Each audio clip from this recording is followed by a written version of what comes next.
Si vous souhaitez fleurir un jardin pour moins de 3 €, je vous conseille de semer des œillettes de poète. Ils fleuriront à partir du mois de mai jusqu'au mois de juillet.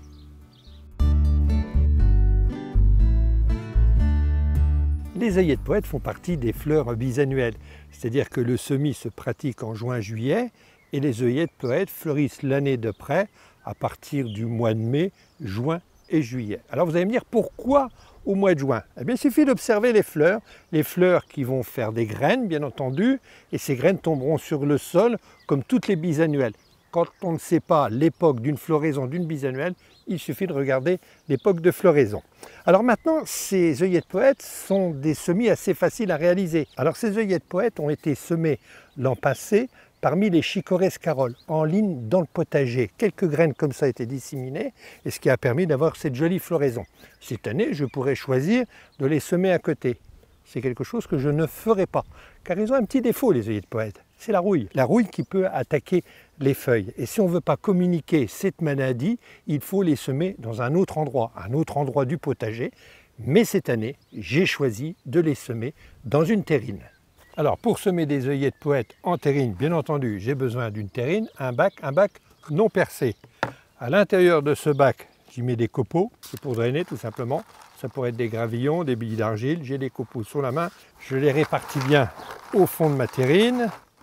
Et maintenant je mouille au départ. Donc sur 2 ou 3 cm d'épaisseur ou d'auteur. Il faut que le fond soit humide dès le départ. Maintenant je vais mettre mon terreau. Alors un terreau semis et bouture. Voilà. Et pendant le temps que nous allons discuter un petit peu, le terreau va s'humidifier par le dessous. Je vais bien l'étaler. Je tasse, petite planchette. Alors, les graines d'œillets de poète, ce sont des graines qui sont noires. On dirait un peu des graines de poireau. Ça y ressemble assez fortement. Bon, maintenant je vais semer mes graines. Alors, qui sème menu récolte dru. Donc on ne va pas en mettre de trop dans notre terrine. On va bien les répartir, sans en mettre de trop, bien entendu. Là, il y en a largement pour en avoir des centaines d'œillets de poète. Voilà, mon semis est terminé. Je remballe mon paquet de graines. J'en aurai peut-être encore besoin un petit peu plus tard.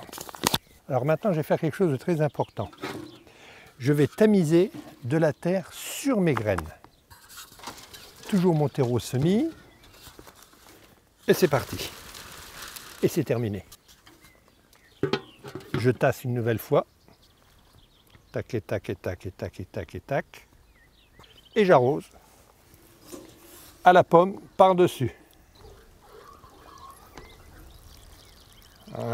En insistant sur le tour. Voilà, ma terrine est semée. Nous sommes au mois de juin. Attention à la chaleur. Je couvre ma terrine avec une toile en jute. Je la positionne dessus. Tenez, j'aurais pu faire ça aussi. J'aurais pu arroser par-dessus. Et bien voilà, ma terrine d'œillets de poète est maintenant prête. Je vais l'installer à l'ombre ou mi-ombre. Dès que les germes, dès que les petites plantules vont commencer à sortir, je retire ma toile en jute et j'attendrai le repiquage. Et dès que les plantules feront 2 ou 3 feuilles, je les mettrai dans des godets et je les repiquerai définitivement à partir du mois de septembre, octobre. Floraison assurée, mai, juin, juillet de l'année prochaine.